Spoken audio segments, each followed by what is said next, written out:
Hello students, ninth class के physics की जो चैप्टर हमारी चल रही थी उसको हम आगे बढ़ाते हैं। चैप्टर का नाम क्या है?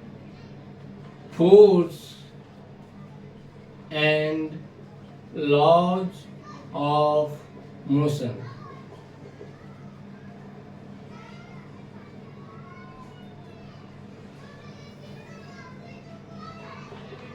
बल और गति के नियम। इसमें न्यूटन के हमने प्रथम लॉ पढ़ा, सेकेंड लॉ पढ़ा, अब Newton third law of motion.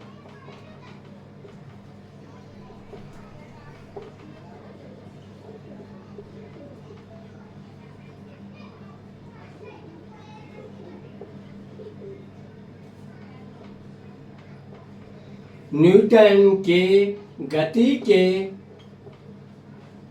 तृतीय नियम।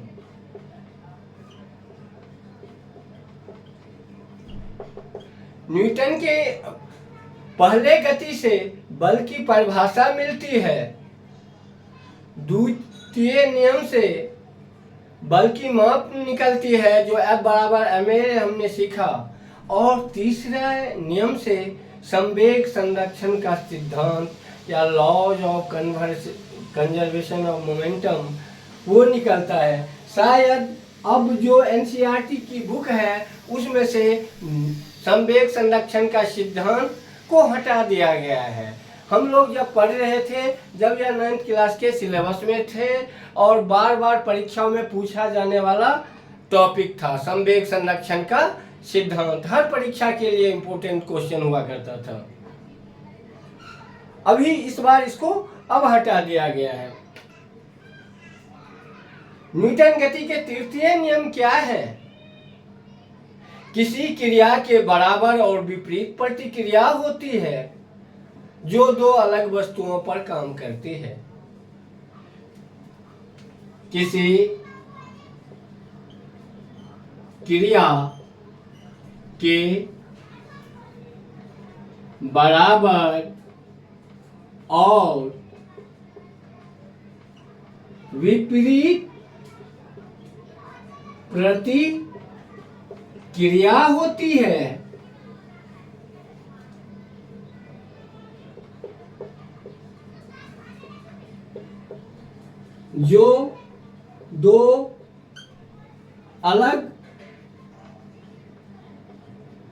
अलग वस्तुओं पर काम करती है।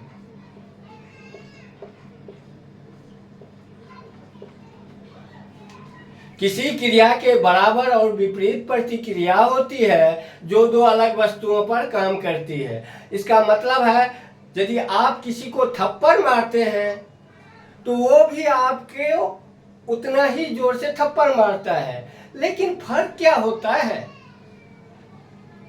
जो हमारे हाथ, यदि हम हाथ से मारते हैं या डंडे का प्रयोग करते हैं तो उसकी अपेक्षा जो हमारे जिस पे हम मारते हैं वो कोमल होता है तो उसको असर करता है, जबकि दोनों तरफ से बल बराबर ही प्रयोग किए जाते हैं। जितना हम बल उसके अपने हाथ से लगाते हैं उसके शरीर से भी, जिस पे भी हम मारते हैं अपना थप्पड़, उधर से भी बराबर ही रिएक्शन आता है, बराबर ही वो बल प्रयोग किए जाते हैं। उसकी दिशा हमारे हाथों की दिशा के, डंडों की दिशा की अपोजिट होता है, लेकिन फर्क वही होता है जो हम जहाँ पे अटैक करते हैं वो मुलायम होती है, हमारा हाथ का जो सरफेस होता है या डंडा होता है वो थोड़ा कठोर होता है, जिस वजह से जिस पर हम आघात करते हैं उसको थोड़ा ज़्यादा चोट लगती है और हमारे हाथ को भी थोड़ी झंझनाहट तो हो ही जाती है। अब हम इस चीज को आगे देखते हैं, हम क्रिया और प्रतिक्रिया को समझने की कोशिश करते हैं। एक ये स्प्रिंग वाली तुला है,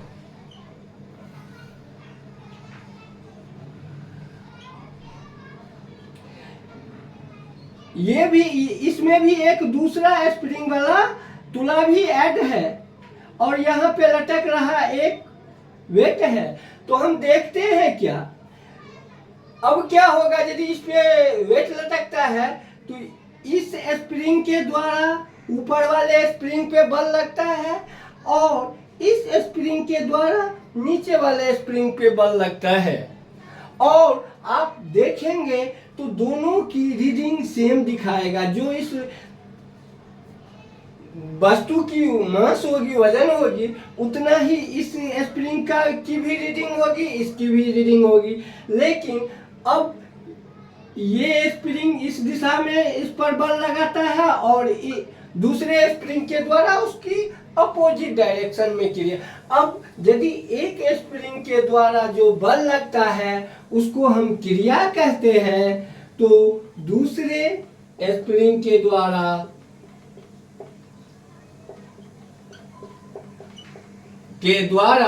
जो दूसरे पैर द्वारा दूसरे स्प्रिंग पर जो बल लगता है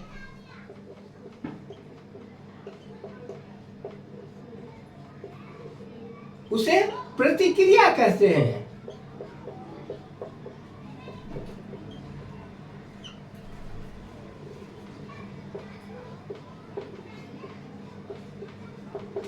अब बंदूक से जो गोली निकलती है इसमें भी यही फॉर्मूला काम करता है, न्यूटन गति के तृतीय नियम। स्प्रिंग के द्वारा जो बंदूक होता है, बंदूक में जो गोली होती है उसमें भी वही होता है।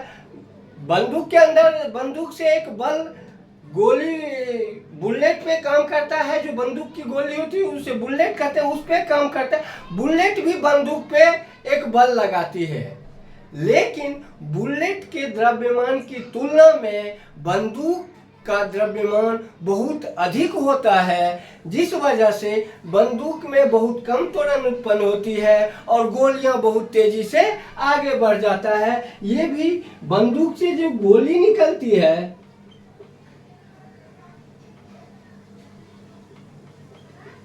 निकली हुई गोली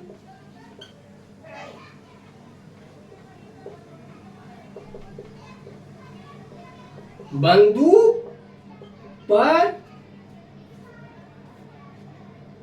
विपरीत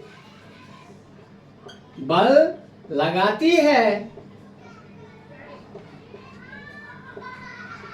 लेकिन बंदूक का द्रव्यमान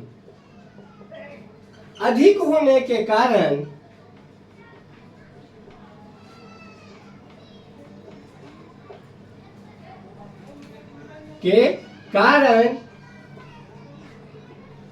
त्वरण बहुत कम उत्पन्न होता है।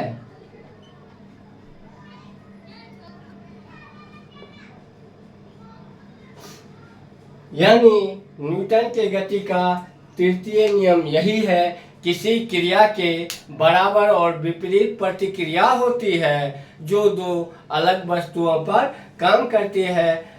यदि हम कहीं पे बल लगाते हैं, इसका मतलब है अपोजिट डायरेक्शन में उस चीज से भी हमारा हथेली पे बल लगता है और इनके डायरेक्शन एक दूसरे के अलग होते हैं। धन्यवाद।